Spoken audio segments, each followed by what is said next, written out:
Hello, I'm Bill Monroe, and welcome to episode 107 of 2-Minute Talk Tips. This week's tip comes to us from special guest Jayne Sanders. The one that I chose, because I would have so many, would be to not try to memorize your full talk. For several reasons. One, it makes it more nerve-wracking for you. Number two, if you forget a segment or forget a word, then you get stuck. Number three, people want you to be real. And a rehearsed robot just doesn't come across well. You can use your handout for reminders of where you are in your talk. You can use your slides, and please, God, don't have tons of words on your slides. But there are ways to do it, and people don't care if you're looking at notes. Now, don't read from it. Just glance every once in a while to stay on track. And besides, if you forget something, they're not going to know it.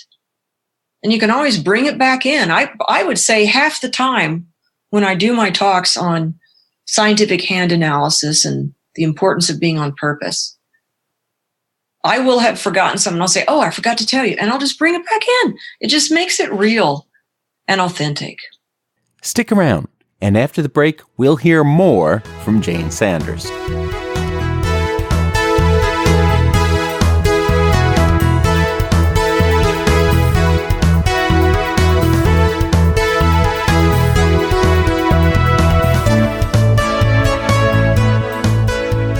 Welcome back. I know that most members of my audience are career professionals looking to improve their speaking skills to advance their careers. And you may or may not want to make the leap to the keynote stage. That's one reason I love talking with guests like Jayne. She honed her public speaking skills in the halls and conference rooms of corporate America while doing her job in marketing. The message came first. The speaking was secondary. Over time, she grew to appreciate the power of it, though, and to make it a core pillar of her modern career. This week, we talk both about Jayne's path as a speaker and the tools she uses to help people learn more about their own nature, scientific hand analysis. Jayne Sanders spent 8 years climbing the ranks of corporate marketing following her MBA. Afterwards, she left her organization for a more entrepreneurial position as a senior vice president of sales and account service for an international corporate identity firm where she broke sales records and acquired numerous Fortune 500 accounts. Recognizing that that was not her true calling, she left to become a speaker, trainer, and coach, delivering keynotes and conducting workshops on a variety of topics as she further refined her message. Now, let's meet Jayne. So Jayne, thanks so much for joining us on 2-Minute Talk Tips this week. I'm excited to be here, Bill. Thanks for inviting me. Yeah, that's awesome. I mean, you've had quite a career in a huge variety of different roles and areas related to speaking. But let's go ahead and start off at the very beginning. I mean, what was your earliest memory of speaking in front of a group or from a stage? Kindergarten, seriously. Yeah, and it involved singing as well, which I am not a singer. But I mean, if kindergarten we're all singers. Counts. Yeah, I suppose that's true. After that, it would have been in high school. So, in a speech class, in front of the class. And it was much scarier for me in school than it ever was professionally. So, why was that? What made it scarier? I think just the insecurity of youth and peer pressure and, wanting to fit in and not be judged, et cetera, and just not having the maturity. Mm-hmm. It's interesting how that happens, how some folks, once they start in kindergarten, they're like, they want to be on the stage from every moment after that, and others, it's a start, but yeah, no, they don't really adapt to it until later in life. Yeah, I went through sort of a shy period, which if you knew me now, you would never believe that. But and then I even remember a speech class I took in college, and my big speech, for the final was the next morning. And I was in a sorority at college, and one of our neighboring sororities burnt down that night before. So we were taking in the girls and, given our clothes. And it was just very chaotic, if you could imagine the emotions of college girls with this going on. Oh, sure. And I went to the class the next day, and it was my turn. And I got up and totally blanked. And I just stood there, and I was mortified. And one of my buddies in the back, I remember his name was Brock, and he just said, "Jayne, we know you know this. So, just take your time." And it was like, I do know it. Okay. And then I got an A. But that was horrible. Oh, sure. Terrifying experience. But I think one of the things that highlights is that so often our audience is, in fact, on our side, and they want us to succeed. Exactly. They do. And, it kind of goes back to my tip that I shared when you first started this show was, so it relates to that, because I tried to memorize the whole thing. And it doesn't often work. You forget one word and you're tripped up. Exactly. You want to know the material inside and out, but you don't, so that you can regenerate your speech every time that you're live. So from those early experiences and from being uncomfortable speaking in high school and all of that, how did you then decide that this is going to be your career? This is what you want to do? Well, I will qualify.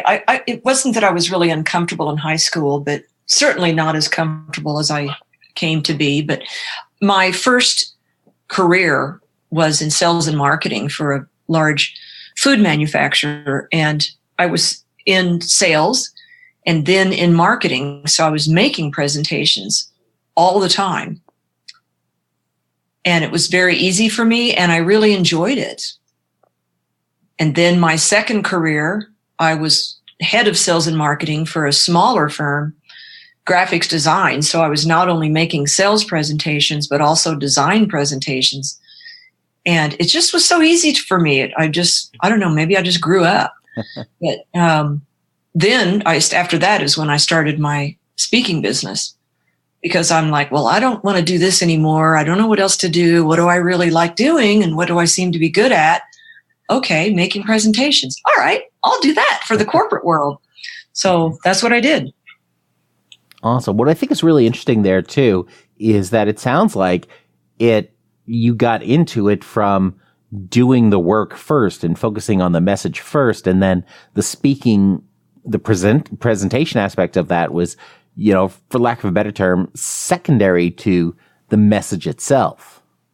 Well, I think that's a really good point, Bill. And I think that's the difference between being a little uncomfortable in high school versus doing it as my job. Because as my job, it was separated from me, right? I wasn't pitching my ideas, my person. Whereas, when you do something in college and school, it's got to be something that you believe in, something about your person, your experience. And I think that separation made it easier for me as part of my work. And then makes sense? Yeah, no, that makes perfect sense. Once you have that separation and can depersonalize it, then you can go ahead and develop those skills and that comfort level and the tactical stuff of what you do on stage and how you craft a talk and how you work an audience to the point where once now you're very comfortable with that tactical element, then later on you can come back and you can make it a talk that is do some stuff that is much more personal to you, and the nerves become less of an issue because you've already solidified this other skill set. I think that's a good point. I mean, I'm trying to think of the last time I felt nerves speaking, but it's been a very long time. I'm just more comfortable with making little mistakes. Right. And that's the key. It's, the audience is not going to notice your little mistakes either. Well, they want you to be human. Yeah. The authenticity, I think, is so important. They just want you to be real. And rather than this perfectly rehearsed robot, up on stage, they want to know who you are. And who we is ain't perfect. Right. Yeah. So when you're working with new folks and other folks who are, encountering this world of nerves, how do you help them get over their speaker nerves when they're going to start speaking? There's a lot of different tools that I offer. One is, my tip, don't try to memorize it. Either use your slides or have notes. I mean, has it ever bothered you, Bill, if you saw a speaker look at notes or pick up their notes every once in a while? No, absolutely not. No. It shows that they're respectful of the audience. It bothers me if they spend half the presentation turned around looking at the screen, reading their slide to me. That's a whole different deal, isn't it? Exactly. But no, people don't care about that. So I tell them not to memorize it, just to memorize like the first 30 seconds or minutes so it can get them going. Because that's when they're most nervous. And then there's things you can do with your large muscle groups beforehand to shake them out, because we get all tense and shake those out. There are things I don't believe in that are very commonly taught to people learning to speak, like, looking at a spot on the wall or picturing people in the audience naked. Yeah. Talk about distracting. And the eye contact is what keeps you grounded, and pulls you back down. But just having an outline and working out, loosening up the big muscle groups, knowing you're beginning so that you can get started are some of the key points that are coming to the top of my mind right now. Right. So what are you typically doing in the 5 minutes before you take a stage? Schmoozing with the people in the audience, which also keeps me grounded and helps me connect with them. It creates a more intimate environment. Because I've done it so much. I mean, even with my new career, I've spoken over 150 times in the last few years. It's such a natural thing to me. And I also don't look at it, and this is one of my tips as well, I don't look at it as a speech or a presentation. I'm just talking. I'm just sharing with the audience my knowledge and expertise. And if you look at it as a conversation like that, and I always keep it interactive, I don't speak and then wait, have a 15-minute Q&A session afterwards. It's during. I encourage people to raise their hands when a question pops in their mind, so that I can keep it interactive and casual and intimate, and so that they can stay focused and pay attention rather than being stuck on what their question is and can't get it answered till the end. So I'm just working with the audience. I'm talking with them, and, I've already got my stuff ready, handouts, whatever I'm going to do is all ready to go when I first walk in. And I'm usually one of the first ones there. So that's done. Make sure I have water. What do you do? It really varies. A lot of times, I find myself, especially if I already know the audience, a lot of times I'm, just sort of taking a few moments to refocus on what is my core message and reminding myself, what is my core message? What is the most important thing, so that I can ramp up and get ready to get out there and really hit the ground running and make sure that front of my mind is what I want the audience leaving the room knowing about, and being able to go forward from there, especially if I am in a series of speakers. Often I am not going to be, I'll listen to a lot of the other speakers before me, but probably not the one right before me as much, because I'll need to, let's go ahead and focus on what I'm going to talk about. Let's focus on this message, and let's get me centered on here and start filtering out other distractions. Perfect. Yeah. Well, you know what I do? Not in the last 5 minutes, but on my way there. So say in the car or whatever, is really set my intentions for how I want to be received, how I want to come across to the participants.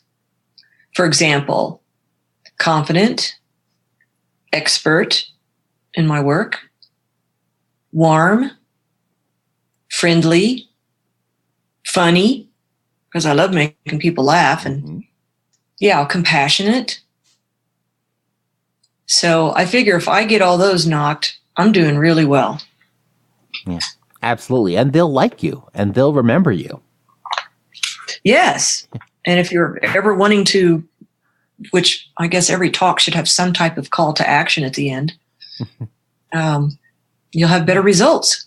Absolutely. Absolutely. And even if there isn't a specific call to action, I like the call to action a lot and use it for framing what I like to talk about. But at the very least, having a clean message and purpose so that the audience leaves there knowing why they were there, knowing why it was worth their time to sit there and listen. Yes. Good. Gosh, you must be a pro at this, Bill. Well, one of the things that's really interesting is I've as I've been doing this over the years, it's that, you develop practices, you develop, skills to do this. But it wasn't until I started doing this show and started really talking about it that I began to understand why I did things, why certain things worked, why certain things didn't work. Because until you go ahead and start breaking it down and looking at it in detail, you can do it, but not really know why you're doing it. And that also then makes it much harder to duplicate it. Yes, I get it. Yeah. Makes total sense. So learning by doing is great, but then you still have to go ahead and build up the foundations around that at some point for some longer term success. And develop those systems that go into place. Systems and structure, I find, don't inhibit creativity. They make creativity possible. I would agree with that. That's one of my talents is systems and processes, in my business. And I find that carries forward in everything. Keeps me focused and not forgetting things, number one, but then I don't have to worry about it, and that frees my mind so I can be more creative. So I hear you. Exactly. It's one of those things where we're just now starting to think more about cognitive resources and how much time we spend thinking about things and how much energy it takes to think up something. And once you have a process, you don't have to think about how to do it again. You just go ahead and do it. Exactly. It reminds me, that's how, often when I go to the gym, they have this, 30-minute, whatever you call it. The word is escaping me right now, but it's like 20 different machines and 10 little places where you can do aerobic work, and then 10 different machines for different parts of the body. And they've got a light that lets you know when to go and when to stop and rest 30 seconds in between the next numbered thing. And when I do that, I don't have to think about what I'm going to do next or how long I'm going to do any one machine. It really frees my mind. So it ends up being more of a meditation than, okay, how many times should I do that? How many sets? How many, repetitions? What should I do next? I don't have to think about it. And I really like that. Right. Absolutely. I think that's one of those things too, where, to an extreme, we look at folks like Steve Jobs and Mark Zuckerberg, who are known for their work uniforms. Steve Jobs always with his black turtleneck and jeans, and Zuckerberg with his t-shirt and hoodie. And to have that identical wardrobe meant that in the morning they didn't have to make decisions about what to wear or how to get dressed. You just go, and you reserving decision making and cognitive resources for much more important stuff later in the day. Yeah.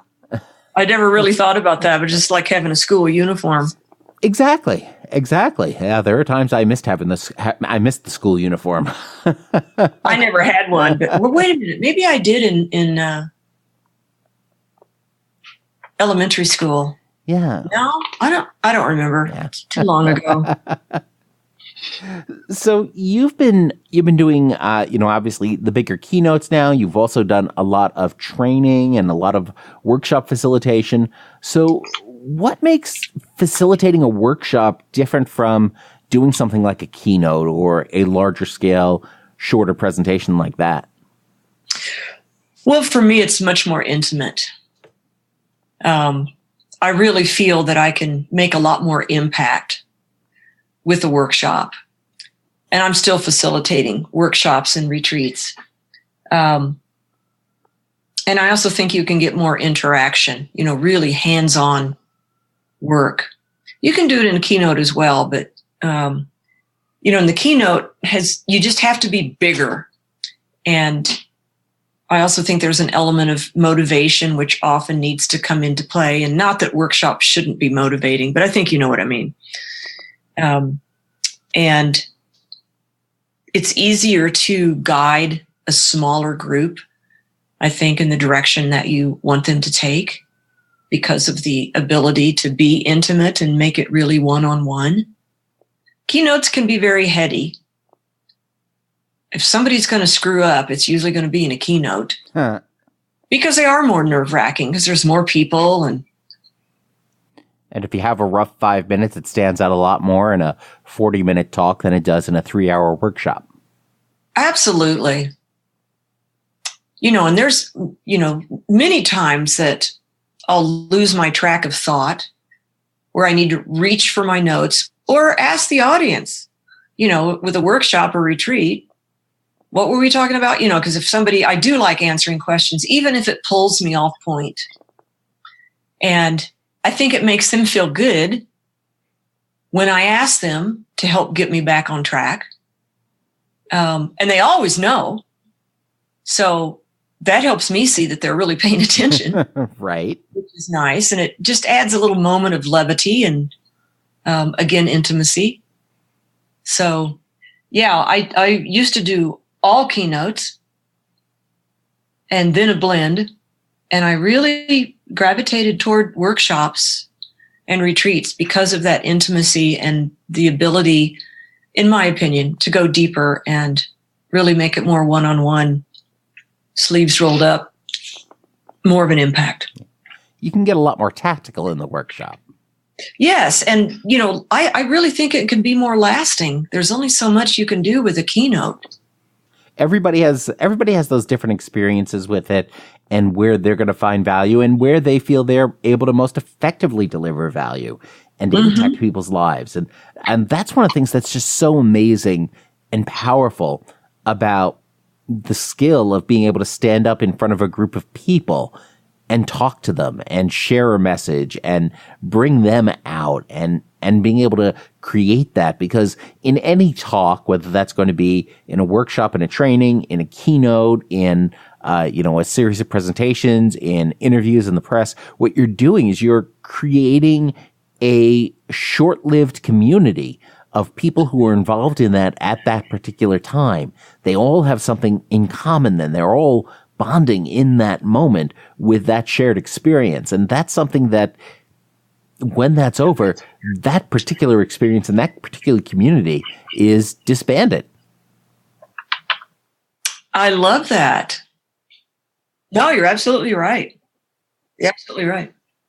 I was going through my mind as you were talking. I'm like, well, maybe part of it is, I'm sure it is, that I feel I can deliver more value, more lasting value, keyword, more lasting value in a workshop. And it's more fulfilling for me. That's a big piece of it as well. Workshops and retreats are more fulfilling because I feel I can go deeper. They're longer. I got more time to really dig in. That's a big piece of it. I feel more fulfilled and like I've made much more of a lasting and deeper impact. And the more you do this, the more important that is, that to be able to get that fulfillment out of it, because there's a lot of work that goes into this. And if you're not getting fulfillment out of it, what's the point? You may as well do something else. Yep. Yeah. Well, that's wrapped around all I'm doing now. So purpose and fulfillment. So I'm with you on that. Awesome. So you mentioned, one of the things about the workshops is also that they are more hands-on.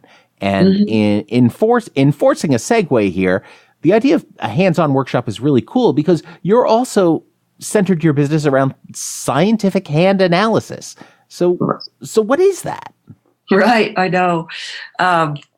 Sounds weird, and I love it that it sounds weird. Actually, the lines in your hands mimic the neural pathways in your brain. And it's your design, your blueprint to pretty much everything about who you are and why you're here. So there's no predictions to it. It's not palm reading. There's no fortune telling. And it's so accurate that Forbes wrote an article about it. And this work literally identifies your innate life purpose, how you're meant to make a difference in the world. Now, it's not a job description. That would be cuckoo. But it's as detailed and comprehensive description of the concept behind the work of anything I know of. And believe me, I tried everything. And that's how I found this, because I was on a very committed search for my purpose. Because as much as I still love speaking, after, 12, 15 years in my own business, speaking and training in the corporate world, I was getting bored. And I was so disappointed because I thought I finally found my thing. But I also, at the same time, knew I wasn't in alignment with my purpose, whatever that was. And I didn't know what it was. So I was really searching. So it identifies your purpose, the gifts you have to help you fulfill that purpose and make the difference that you're meant to make, and the blind spots that trip you up in all aspects of your life. It's extraordinarily powerful. So it's really fun to talk about because as skeptical as some people can be, which I was as well when I first heard about it, they're always fascinated and interested. So it's fun to talk about it because everybody is absolutely 100% paying attention.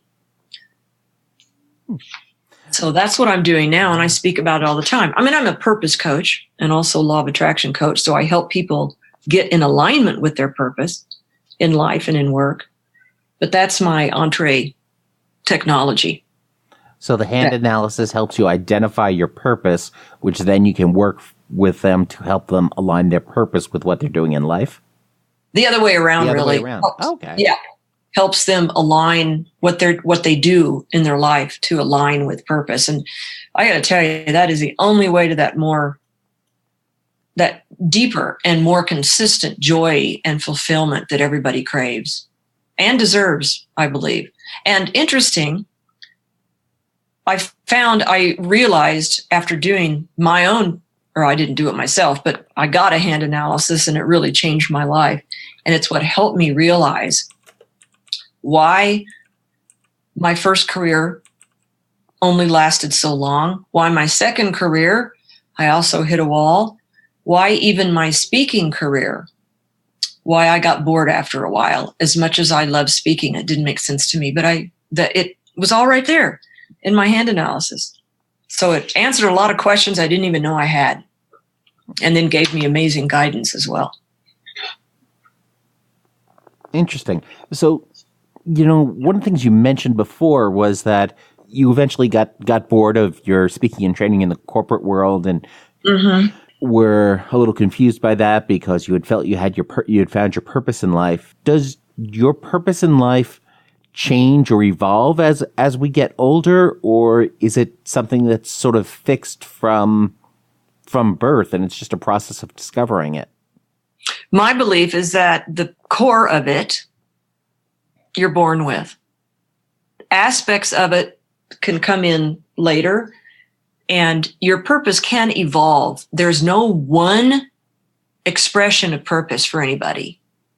In other words, I became a hand analyst, but I could have done other things as well. So there's no box that you're stuck in once you identify your purpose. And it will change and grow and morph, a little bit. But I was nowhere near on purpose, for example, in my first career. So that's why I hit the wall of, yuck, what am I doing? Pretty quickly. well, with all my life experience pretty quickly was, well, there was the sales aspect of it, which 6 months I was done with that. But I was selling, commercial food, sure. Right? So I was in the food service industry and just nowhere near using my gifts or making the difference that I'm meant to make. But I didn't know that at the time. And even when I started my speaking business, Bill, I didn't yet know my purpose. I didn't discover that until I hit the wall in my speaking business. And it wasn't the speaking, it was what I was speaking about that was no longer fulfilling me.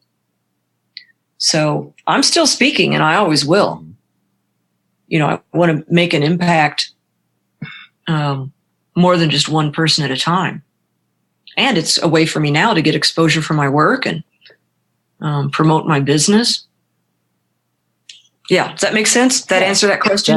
I think that does. So what is your purpose in life now then? Oh, it's so involved. There's, let me answer it this way. Sure. That bottom line, short version is that I really need to be helping people in pretty darn deep ways. And it's also part of my purpose. And this is easy to say to anybody, but it's extra special important to me that I really love my work and love my life. So yes, everybody should do that. But for me, it's part of my literal purpose. So, and I hadn't, for decades. So, yucko. And now I absolutely love it. And I'm so fulfilled because I am going deep and I am helping people in much deeper, comprehensive ways and changing their lives so that they can see a difference quickly. That's also why I brought law of attraction into it. First of all, it changed my life and I love it. It's so powerful. And the combination of working with what's in the hands combined with law of attraction practices is like rocket fuel. Awesome. And I think that aligns with what we were talking about earlier, too. You start talking about your purpose is to help in very deep ways. That aligns much more closely than with workshops and retreats versus keynotes. Yes. That's why that I preferred workshops and retreats, because I could go deeper. And also I really crave relationships and connections and intimacy. And I could do that more in workshops than in keynotes. Right. The keynote was a great ego feeder, but for fulfillment, the workshops is what did it for me. Yeah. A really great keynote can set a tone, can set a broader theme that other activities at that meeting, at that conference, at that whatever, are then able to build on. But it's that detailed building on where things can actually go deep and you can actually get down into the nitty-gritty of change.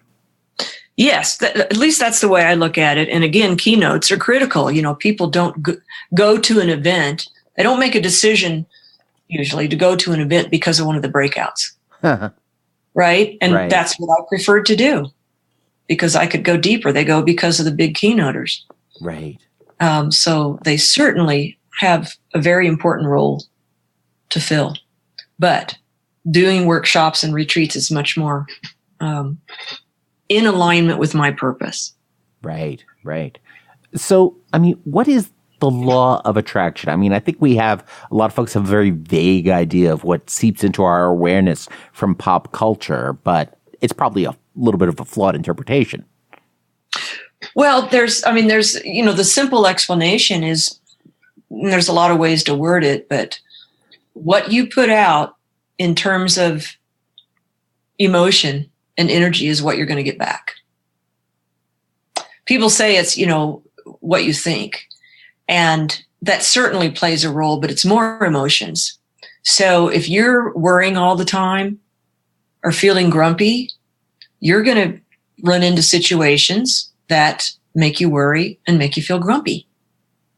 And if you start building a ritual and a routine and a practice around feeling more joy, then you will experience more joy. not just because of what you're doing in the moment, but that's what the universe, the world will present back to you. It's quantum physics. So, it's not just a theory. Have you ever heard of the documentary called What the Bleep? I don't think I've encountered that one yet. It's quite a bit old. And I don't know the exact numbers, so I'm going to paraphrase this documentary, but in it, a quantum physicist did an experiment, and he took, let's say, 10 of the same type of drinking glass and put the same type of water in them, and then labeled each one with a different emotion. And then he had volunteers come in and project those different emotions on each glass. And over time, the glasses, and only the glasses, labeled with negative emotions, the water in them turned murky. He proved that negative emotion changes the molecular structure of water, and not in a good way. And what we have to remember is that we're over 70% water. So when we beat ourselves up, and when we're feeling negative, and we feel guilt and worry, self-criticism, negativity in any form, we're hurting ourselves at a level we can't even see. Not to mention, it only makes things feel worse, thinking those kinds of thoughts. Sure, and it doesn't get you to where you need to be anyway. No. I'm telling you, this stuff is life-changing, and it's not like a big time-consuming practice. I mean, I'm a law of attraction coach certified, and I probably do law of attraction 10 minutes a day. And the whole idea is to raise your level of emotional feeling up. Like, you can't go from despair to ecstasy, right? That's crazy. But you can go from despair to hope. And that feels a whole lot better. You can take a little stair step up to where you want to get to eventually. That's it. One step at a time. And the idea, too, part of it is staying in the present. Because if we're thinking about the past and worried about that, or feeling regret or guilt, or if we're worried about the future, then we're attracting worry, and we're attracting guilt, all those feelings. So if we just stay in the moment, there's no room for worrying about the future or feeling regret about the past, right? It's just like in this moment, right this second, there's no bad feeling, right? Bill, do you feel anything negative at all if you just stay right this second? Nope. No. So that's why it's so important, all this talk about one moment at a time, staying in the present. Mm-hmm.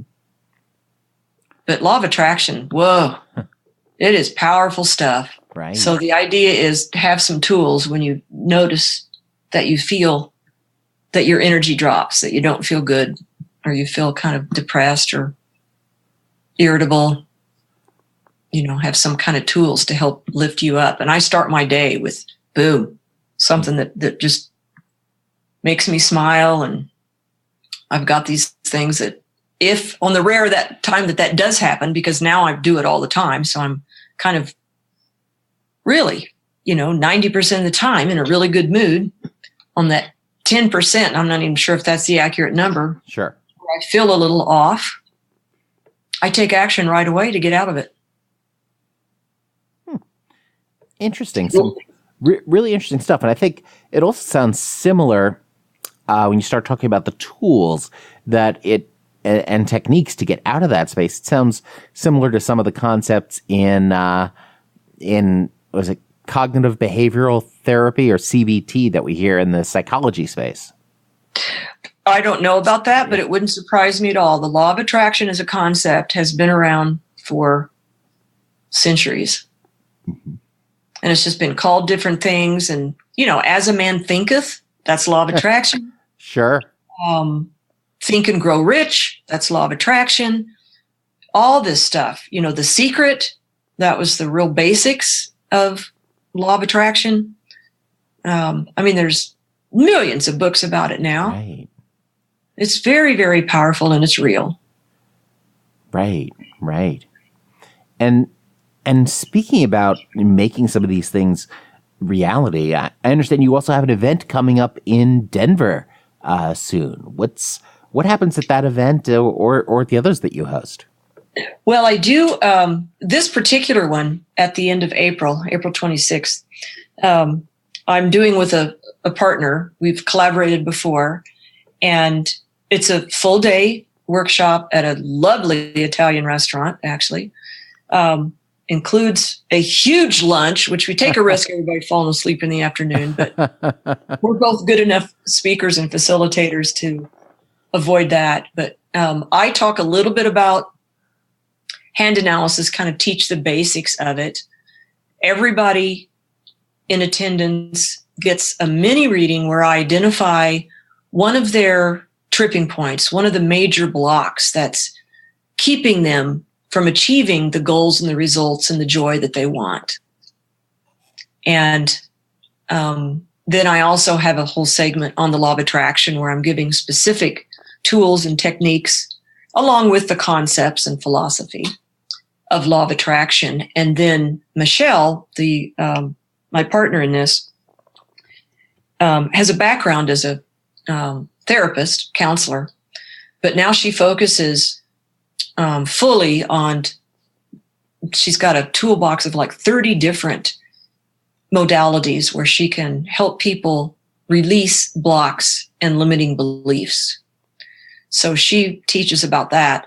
And then together, the two of us, we've, put a package together where we each have our own thing, of course, our own businesses, which we have just fabulous client testimonials. But the two of us together, when I can identify in the hands what the major blocks are, and then coach and work and do law of attraction and all that to help them get in alignment with purpose and loving their lives and their work. And Michelle does her block releasing and fear releasing and limiting belief releasing. Holy moly. Boom. It just really is a great combination. So it's a lot of fun. Right. So that's what we're doing. Awesome. Yeah. So if folks want to know more about that or other things that you're up to, where should they go? Probably to my website. And that particular workshop isn't on it. But anyway, my website is purposewisdom.com. And they can reach me through my website if they're interested in that workshop. Yeah, April 26th is the day, 9 to 4. Awesome. I know, I can't wait. It's so fun. And we'll also link to that over at 2minutetalktips.com/Jayne. Oh, perfect. Thank you. So, Jayne, thank you so much for joining us here this week at 2 Minute Talk Tips. This has been great. Oh, it's been fun. You're a great host. Just led me right through this. So thank you for that, Bill. Talking with Jayne was a lot of fun. And if you're listening to this episode before April 26th, 2019, and will be in Denver on that day, check out Jayne's Purpose and Impact Workshop. Head on over to 2minutetalktips.com/Jayne for the link. Be sure to share this episode with someone you know by giving them the link, 2minutetalktips.com/Jayne. And of course, as always, don't get best, get better. Thanks a lot. I'm Bill Monroe, and I'll talk to you next week.